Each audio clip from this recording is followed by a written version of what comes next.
একবারেও একক সংখ্যাগরিষ্ঠতা নিয়ে আপনারা সরকার গঠন করতে পারেন।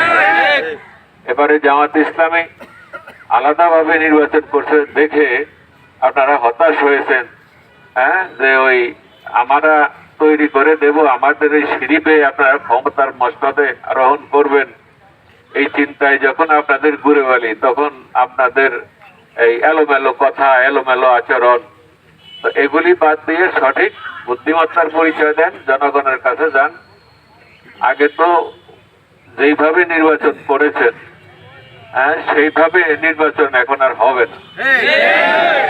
যদি সেটা আশা করে থাকেন যে বড় বড় কিছু মেয়া ভুইয়াদের কাছে যাবেন, কিছু চেয়ারম্যানদেরকে পয়সা দিয়ে কিনবেন, কিছু মেম্বারদেরকে কিনবেন, দলীয় 2-4 জন নেতা উপরের, তাদেরকে দিয়ে জনগণকে হুমকি দিবেন, ধমকি দিবেন এবং কালো টাকা সরাবেন, এরপরে পেশি শক্তির প্রদর্শন করবেন।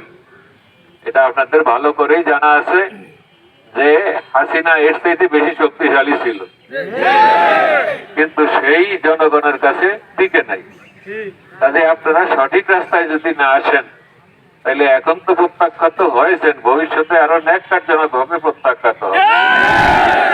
এই জন্য আমি আপনাদের শুভ বুদ্ধির উদয় হোক এই কামনা করে।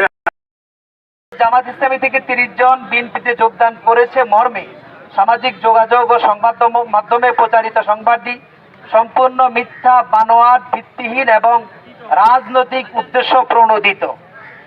আমরা এই অসত্য সংবাদের তীব্র নিন্দা ও প্রতিবাদ জানাচ্ছি।